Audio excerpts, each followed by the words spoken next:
না, প্রথম কথা হচ্ছে আমার মনে হয় 2014 সাল থেকে যে কেন্দ্রীয় সরকার চলছে এবং আমাদের মাননীয় প্রধানমন্ত্রী শ্রী নরেন্দ্র মোদীজি আছেন, তিনি স্বাধীন ভারতের প্রবাবলি দুর্বলতম প্রধানমন্ত্রী। আমাদের দুর্ভাগ্য, আমাদের মতো শক্তিশালী দেশ ভারতবর্ষ এই মুহূর্তে এবং আগেও ছিল, ভারতবর্ষ পৃথিবীর অন্যতম শক্তিশালী দেশ। এবং সেখানে কেন বললাম, কারণ হচ্ছে কূটনৈতিকভাবে সম্পূর্ণ ব্যর্থ একটা সরকার।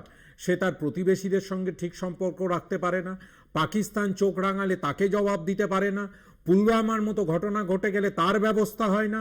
যে চায়না অহরহ পাকিস্তানকে এই যুদ্ধেও সহযোগিতা করেছে, সেই চায়নার থেকে ইম্পোর্ট বাড়িয়েই চলেছে দিনের পর দিন।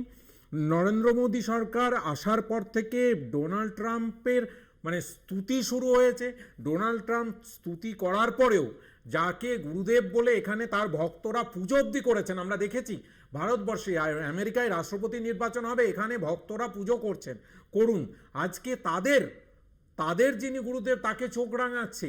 ভারতবর্ষ একটা স্বাধীন দেশ, স্বাধীন এবং শক্তিশালী দেশ। অর্থনৈতিকভাবে বুঝতে হবে ভারতবর্ষ এই মুহূর্তে পৃথিবীর অন্যতম বৃহত্তম মার্কেট। সেই মার্কেটের নিজস্ব কিছু ক্ষমতা আছে। সেই ক্ষমতা থাকা সত্ত্বেও নরেন্দ্র মোদী এবং বিদেশমন্ত্রী সহ আমাদের কূটনৈতিক ব্যর্থতার জন্য আজকে এই প্রশ্নগুলো উঠবে। এই কূটনৈতিক ব্যর্থতার প্রশ্নটা যখন উঠছে, তখন আরো একটা বড় প্রশ্ন তুলে দিল ডোনাল্ড ট্রাম্পের এই ট্যারিফ ইম্পোজ করা, শুল্ক আরোপ করা।